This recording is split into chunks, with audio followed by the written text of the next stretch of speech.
Please welcome former Iowa County Sheriff Steve Mitchick.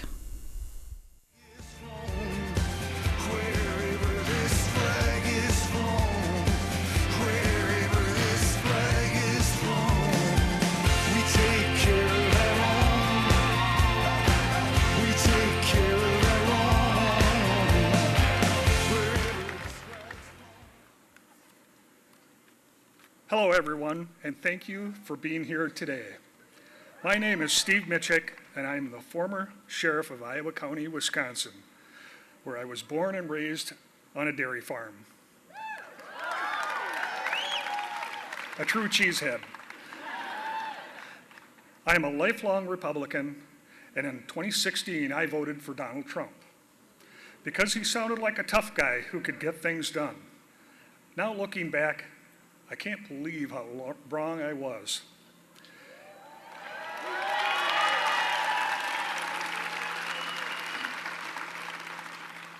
As president, Trump showed me over and over again that he does not have the values or the character to be in the White House.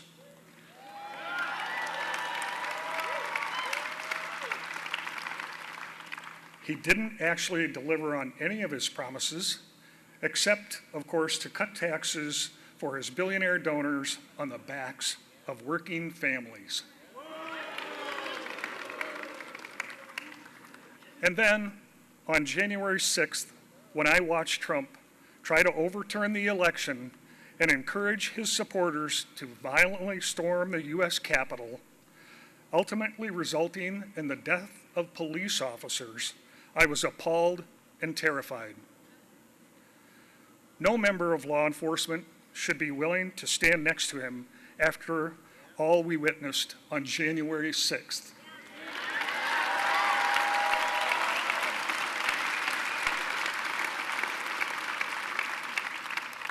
And no one who cares about our Constitution should continue to stand by him after he has shown his disrespect for our democracy. It is now clear to me that Donald Trump is a danger to our country.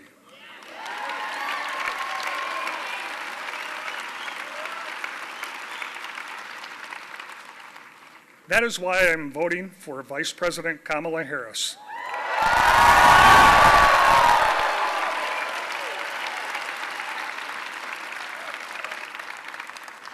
When I was sheriff, it didn't matter whether you were a Republican, a Democrat, or anything in between. My job was to protect and serve my community, and I know Vice President Harris is the same kind of leader.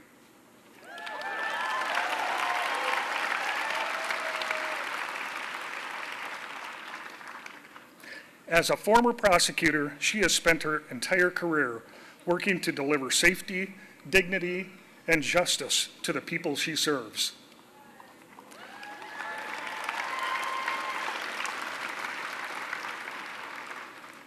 Today, as we gather in the very town where the Republican Party was founded,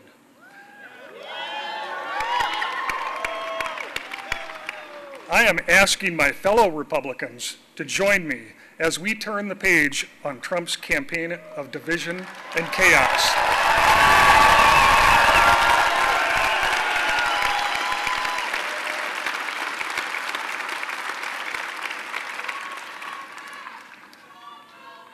Thank you so much.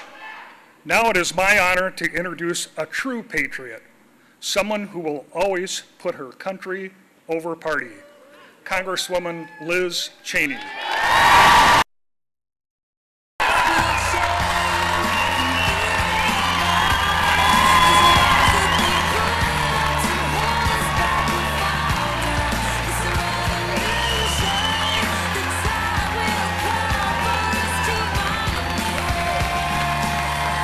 Thank you. Wow. Thank you. Thank you all. Thank you.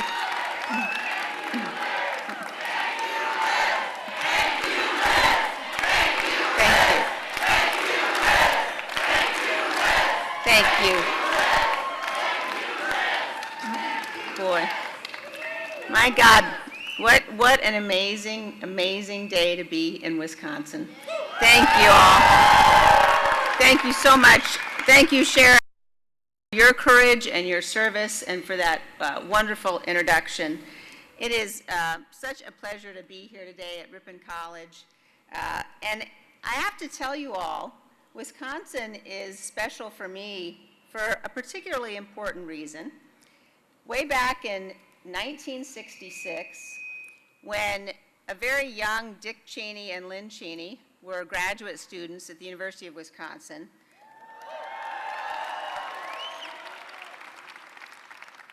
I was born here. And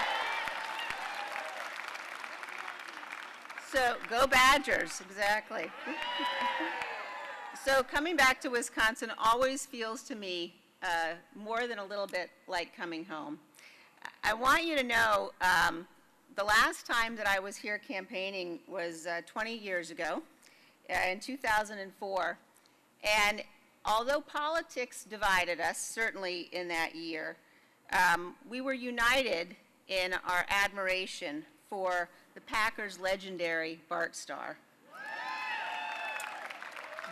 And one of the most special and memorable days I had on any campaign was the day that we got to spend with him, which included a personal tour of Lambeau Field. So it's very, very special to be back again. Now, you all know, of course, that here in Ripon, the Republican Party was founded. It was founded in a meeting in 1854 in the Little White Schoolhouse. And it was founded by people who were opposed to slavery. It was that Republican Party, the party of Lincoln and Eisenhower, party of Reagan and Bush. It's that party that I belonged to my entire life. I volunteered on my first presidential campaign. I already told you how old I am, so I'll tell you. In 1976, when I was 10 years old, and I was sealing envelopes for President Ford's re-election campaign, I cast my first vote ever in 1984 for Ronald Reagan. I served in the State Department in both Bush administrations, and I served in the United States House of Representatives for 3 terms, including as the 3rd highest ranking Republican in House leadership. So,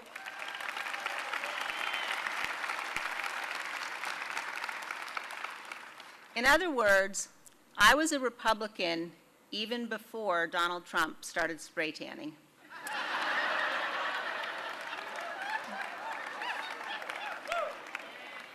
I am a Ronald Reagan conservative. I believe in limited government. I believe in low taxes. I believe in a strong national defense. And I believe that the private sector is the engine of growth of our economy. I believe that the family, and not the government, is the most important structure in our society.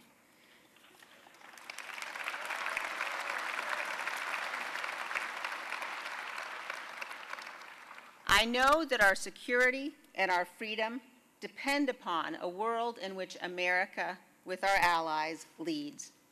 And above all else, I know that the most conservative of conservative values is fidelity to our Constitution.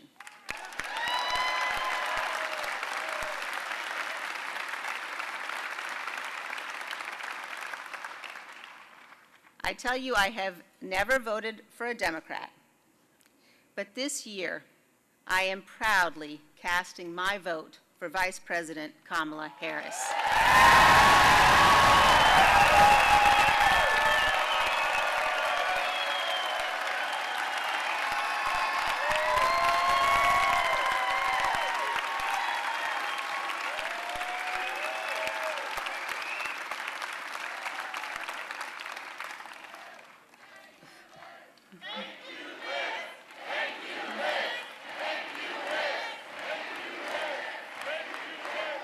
Thank you.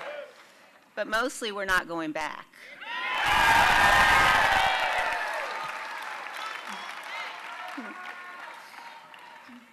Vice President Harris is standing in the breach at a critical moment in our nation's history.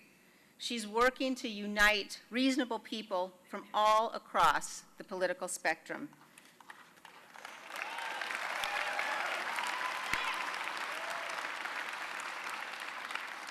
Vice President Harris has dedicated her life to public service. I know that she loves our country, and I know that she will be a president for all Americans. As a conservative, as a patriot, as a mother, as someone who reveres our Constitution, I am honored to join her in this urgent cause.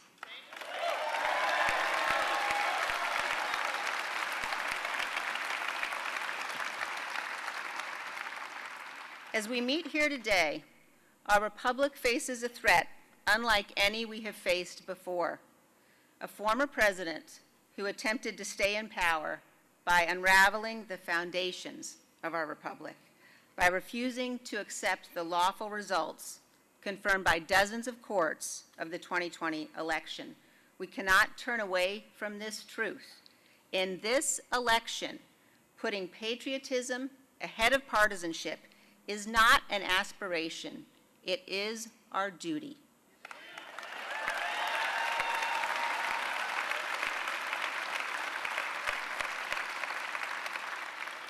At the very heart of our survival as a republic is the peaceful transition of power. Ronald Reagan said this was nothing short of a miracle, that every 4 or 8 years, the most powerful office in our land, indeed the most powerful office in the world, is passed peacefully to a new president. In the United States of America, violence does not and must never determine who rules us. Voters do.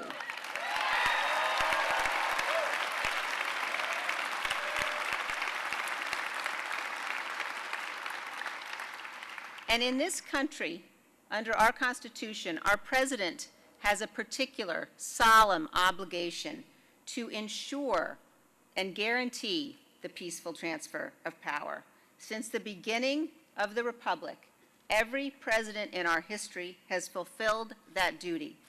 Every president until Donald Trump. When Donald Trump woke up on the morning of January 6, 2021, his intention, despite having lost the election, was that he would remain president. Rather than accept his loss and concede defeat, he had spent months overseeing a multi-part plan to attempt to seize power and remain in office. He ignored the rulings of the courts. He corruptly pressured state legislatures, including here in Wisconsin, to overturn the results of their elections. He told the Justice Department to lie for him. He conspired to have fake electoral votes cast, and he corruptly pressured his vice president to take illegal and unconstitutional actions. He summoned a mob to Washington, D.C. with his lies, and he sent the armed mob to the United States Capitol in an effort to stop the counting of electoral votes. As the violent mob attacked our Capitol, in Donald Trump's name, as they brutally beat law enforcement officers, as they hunted the vice president and the Speaker of the House, Donald Trump watched the attack on television for hours,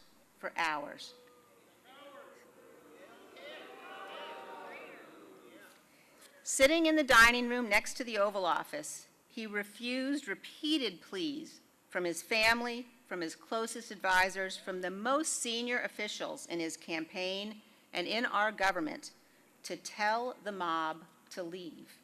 And when Donald Trump finally did speak publicly after hours of violence, after the Capitol had been invaded, he praised the rioters.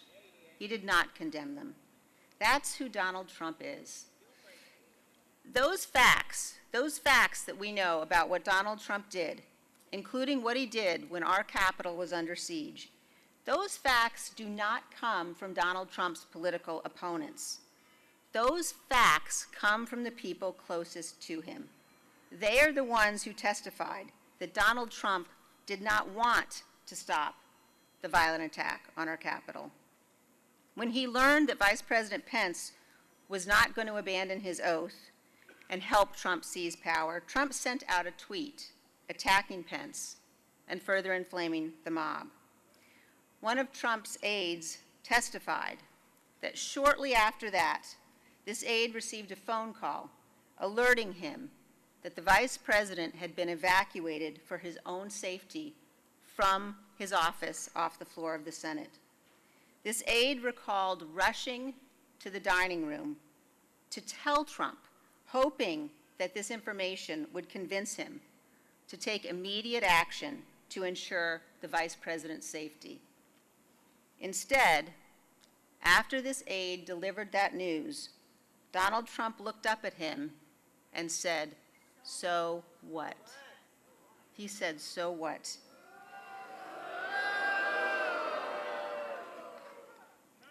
It is Donald Trump's closest aides who also told us this. They said that while the attack on our Capitol was happening, Donald Trump was handed a note informing him that a civilian had been shot at the door to the chamber of the United States House of Representatives. Donald Trump put the note down on the table in front of him, continued to watch the attack on television, and still refused to tell the mob to leave the Capitol. Donald Trump was willing to sacrifice our Capitol to allow law enforcement officers to be beaten and brutalized in his name and to violate the law and the Constitution in order to seize power for himself. I don't care if you are a Democrat or a Republican or an independent. That is depravity, and we must never become numb to it. Any person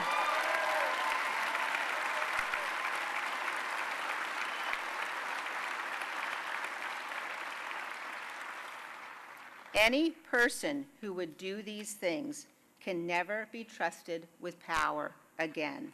We must defeat Donald Trump on November 5th.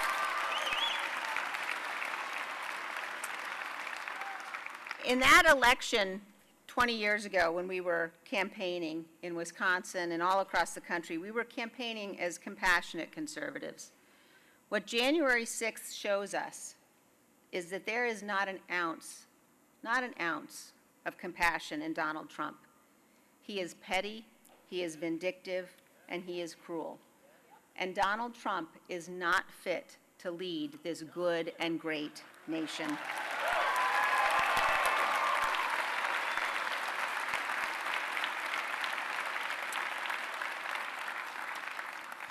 Now, sometimes people will say, you know, January 6th wasn't that big a deal. In a time when I have heard many pretty stunning things from Republicans, one of the most stunning was yesterday from your former governor, Scott Walker,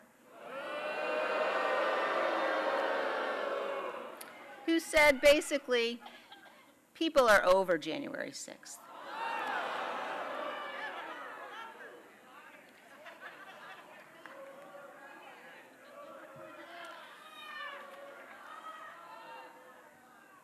When you think about what that means, that an elected official, a former elected official, is so willing to minimize what happened, to say things like I've heard from others, to say, don't worry, our institutions held that day.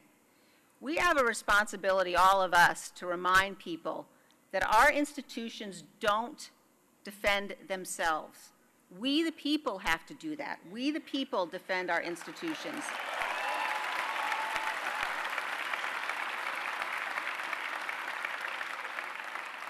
And our institutions held on January 6th because there were brave men and women, including elected officials at every level of our government, who did their duty, who stood up for what was right, who resisted Donald Trump's efforts to pressure them to violate their oaths. And our institutions held especially because of the bravery of the men and women in law enforcement and in our military, in our Capitol Police, our Secret Service, the Metropolitan Police.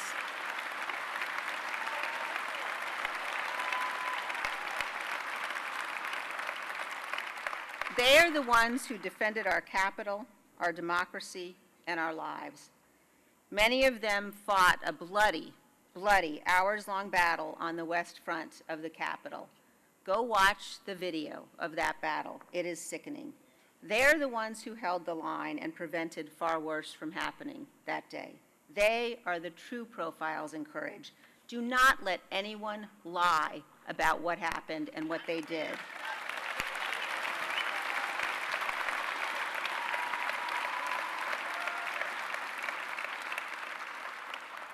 Our institutions also held because of Vice President Mike Pence, who refused to violate his oath to the Constitution. And that is why Mike Pence is not Donald Trump's running mate today. Instead, J.D. Vance is on the ticket. Vance has said, that's true.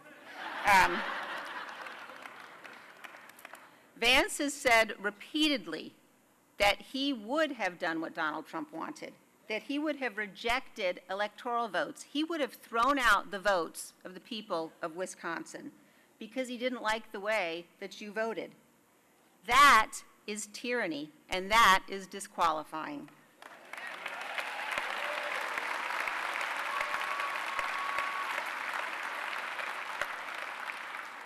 History teaches us again and again that democracies can fall. They fall to populists, they fall to strongmen who beguile their fellow citizens with conspiracy theories and false emergencies. As my friend, the late Charles Krauthammer, taught us, the lesson of our history is that the task of merely maintaining strong and sturdy the structures of our constitutional order is unending. It is the continuing and ceaseless work of every generation. And that responsibility now falls on all of us in this election. This great country of ours requires leaders of character. We must choose men and women who have what Abraham Lincoln called a sincere heart. Our nation's second president, John Adams, put it this way. On the first night he ever spent in the White House, he wrote a letter to his wife, Abigail. And his letter included a prayer that is so special, President Kennedy had it engraved in the mantelpiece in the state dining room in the White House. And in his letter, he said this, "May none but honest and wise men ever rule under this roof." Now, I'm confident, just a second, I am confident that John Adams meant women too.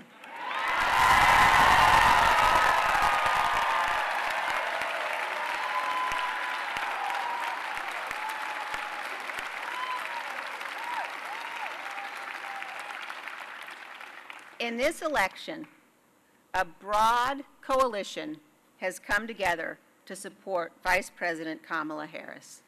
Now, we may disagree on some things, but we are bound together by the one thing that matters to us as Americans more than any other, and that's our duty to our Constitution and our belief in the miracle and the blessing of this incredible nation.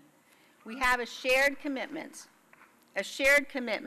as Americans to ensuring that future generations live in a nation where power is transferred peacefully, where our leaders are men and women of good faith, and where our public servants set aside partisan battles to do what's right for this country.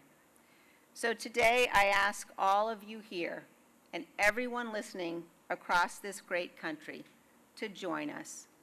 I ask you to meet this moment. I ask you to stand in truth, to reject the depraved cruelty of Donald Trump. And I ask you instead to help us elect Kamala Harris for president.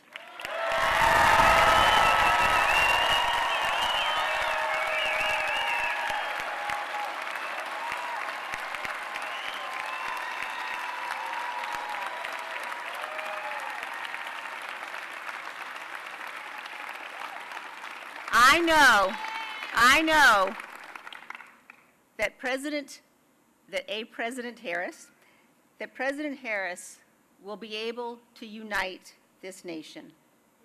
I know that she will be a president who will defend the rule of law.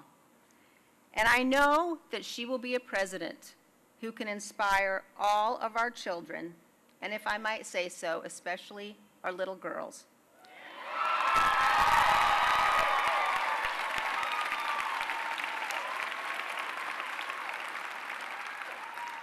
To do great things. So help us right the ship of our democracy so that history will say of us, when our time of testing came, we did our duty and we prevailed because we loved our country more. And now,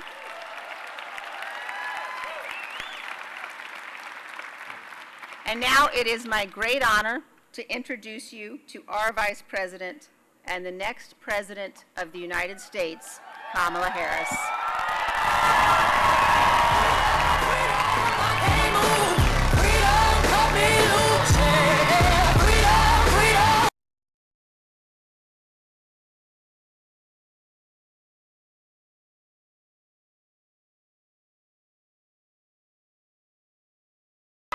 I'ma keep on running 'cause the winner don't quit on themselves.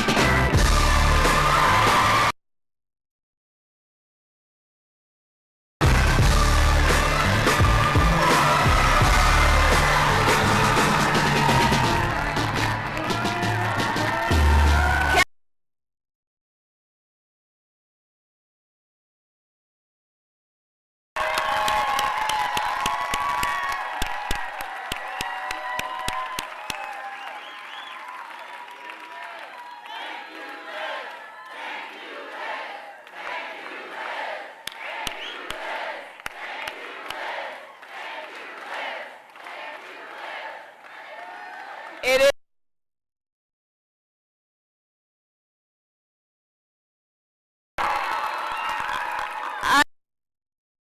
Please have a seat. I thank you all for being here, but I have to emphasize that every time I come here, and Liz, I was actually a kid here too when my parents were at the University of Wisconsin, so we have that in common as well. In fact, Tony Evers always says when I land, "Welcome home."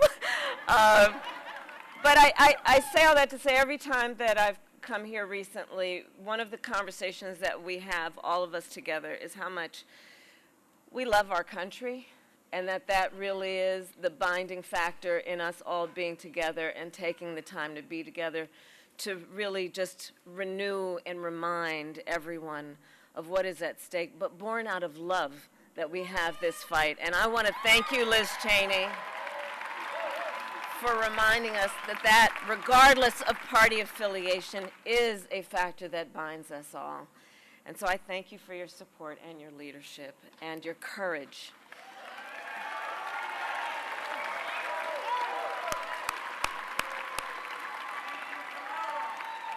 I also want to thank all the other great leaders who are with us today. Governor Tony Evers, where is he? Thank you. Mayor, you for the warm welcome. I want to thank Senator Tammy Baldwin, who is traveling around the state, but who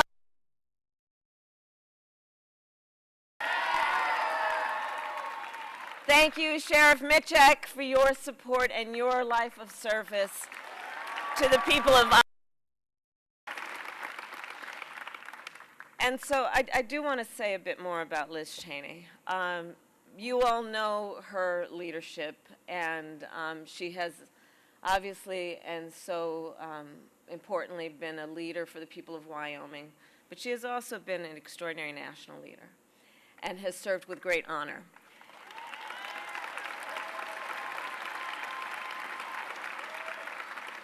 And she not only, as she has talked today, recognizes that character is among the most important attributes of leadership, but she also personifies that attribute.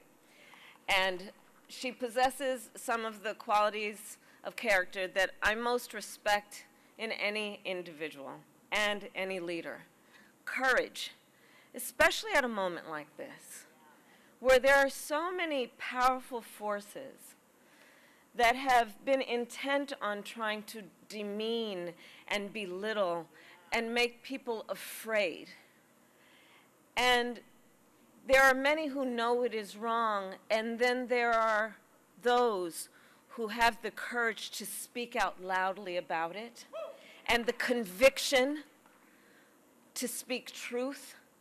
And, you know, it is so admirable when anyone does it, and especially when it is difficult to do in an environment such as this. But Liz Cheney really is a leader who puts country above party and above self, a true patriot, and it is my profound honor to have your support.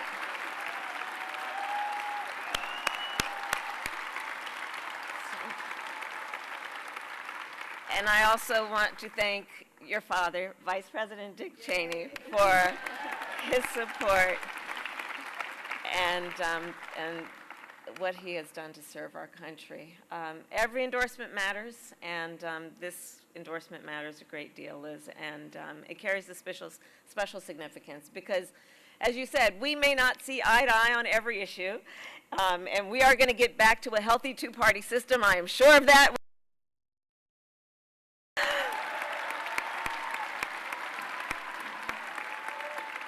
And as you said, you may not have supported a Democrat for president before, but as you have also said, we both love our country and we revere our democratic ideals.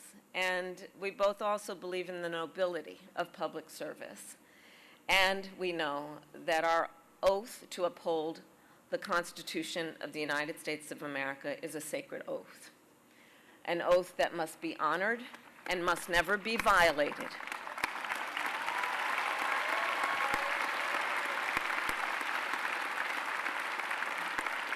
And your words today and the reason we are all here today, I think really do underscore perhaps one of the most fundamental questions that is facing the American people in this election. Who will obey that oath? Who will abide by the oath to preserve, protect, and defend the Constitution of the United States of America? I have had the privilege.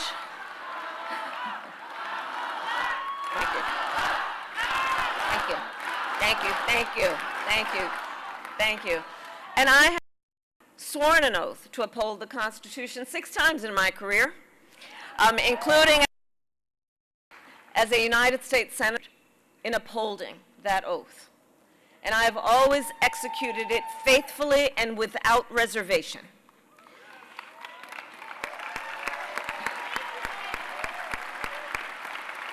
And there is a profound difference between Donald Trump and me. He, who violated the oath to uphold the Constitution of the United States of America. And make no mistake, he, who, if given the chance, would violate it again. Donald Trump lost the 2020 election.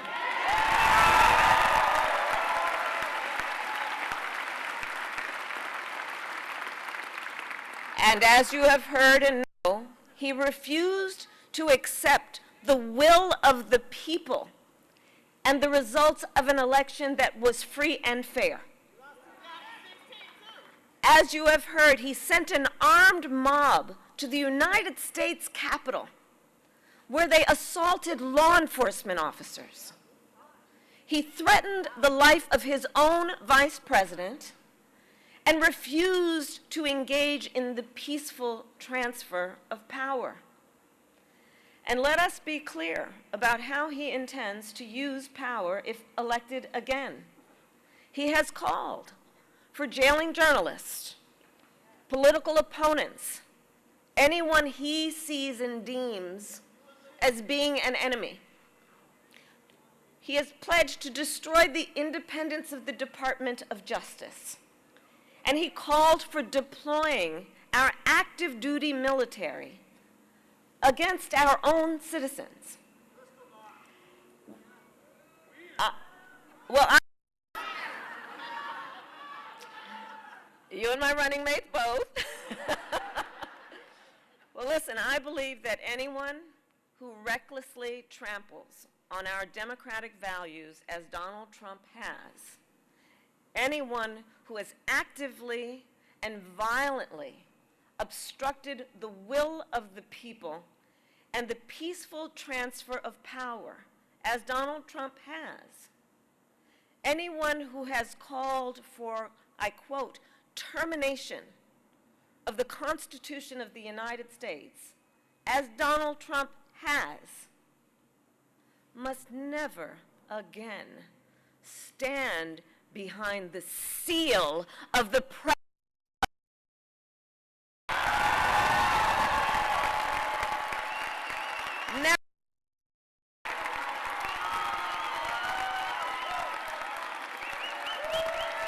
Never.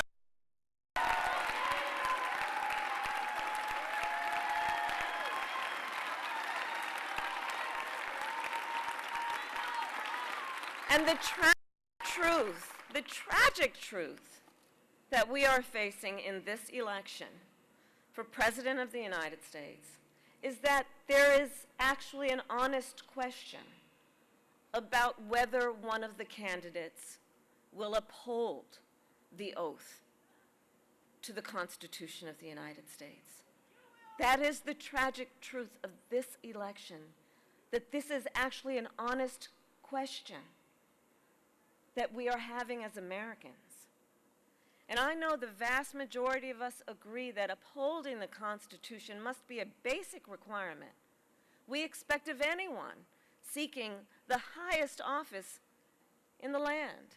I know the vast majority of us, regardless of your political party, agree we must hold sacred America's fundamental principles, from the rule of law to free and fair elections to the peaceful transfer of power.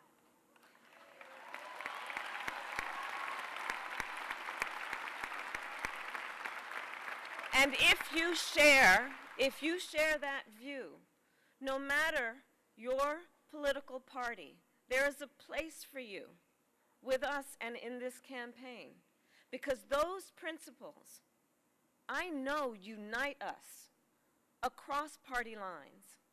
And in this election, I take seriously my pledge to be a president for all Americans.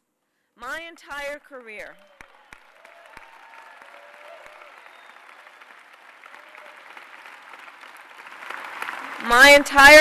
I've only had one client, the people. And when I say that, I mean all the people, not just those who share my party affiliation. Through all my decades in law enforcement, I never asked a victim or a witness, are you a Republican or a Democrat? The only question I ever asked was, are you okay? And that is the kind of president we deserve. And I pledge to you that is the kind of president I will be.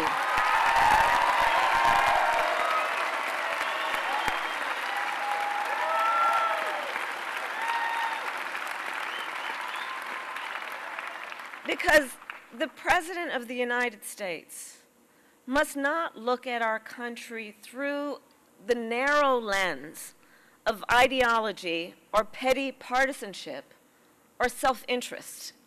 The President of the United States must not look at our country as an instrument for their own ambitions. Our nation is not some spoil to be won. The United States of America is the greatest idea humanity ever devised. The nation that inspired the world to believe in the possibilities of a representative government.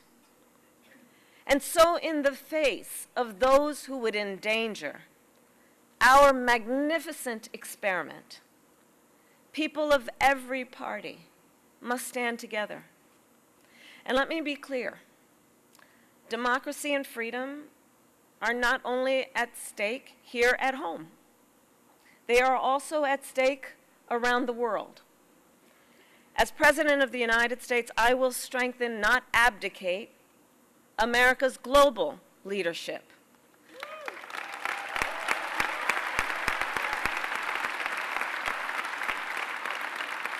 Last week, I met with Ukraine's President Zelensky. And the message I delivered was the same message I've shared with him every time I've seen him. I stand with Ukraine, and I always will.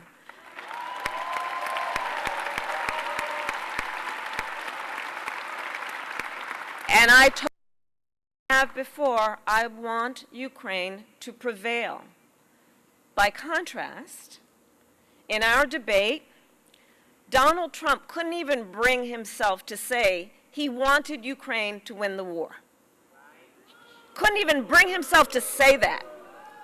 A war that Putin, a brutal dictator, launched against a free and independent people.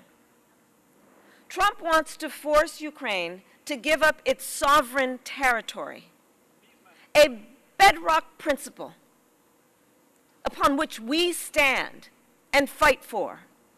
And you know who else wants them to give up their sovereign? Absolutely, territory? Putin. Putin. And that's not a plan for peace. It's a plan for surrender. Well, I believe that in the global struggle between tyranny and democracy, the President of the United States must always be on the side of freedom.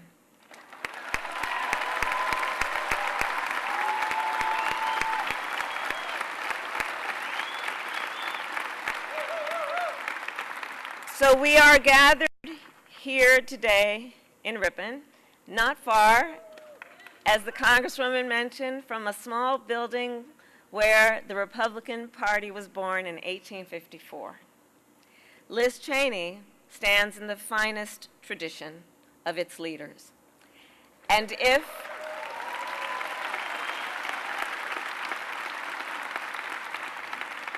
people across Wisconsin and our nation are willing to do what Liz is doing, to stand up for the rule of law, for our democratic ideals, and the Constitution of the United States, then together I know we can chart a new way forward, not as members of any one party, but as Americans.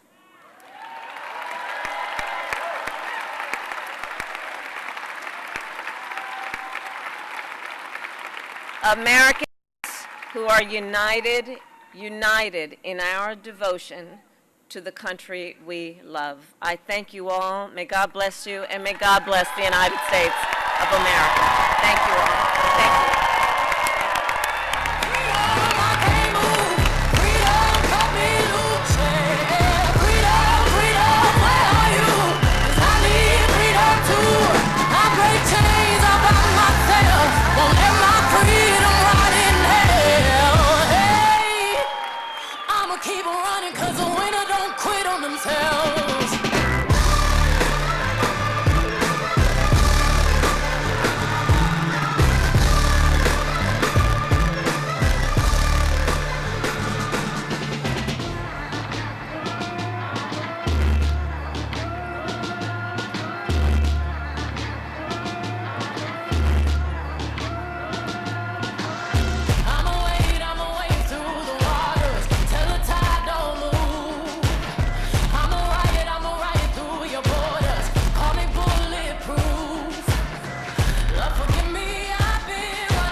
Freedom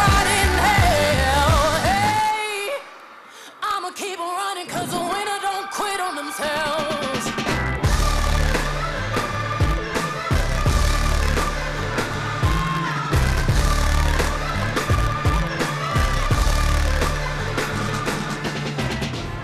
Ten Hail Marys, I meditate for practice.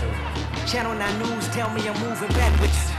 8 blacks left, deaf is around the corner. 7 misleading statements about my persona. 6 headlights waving in my direction.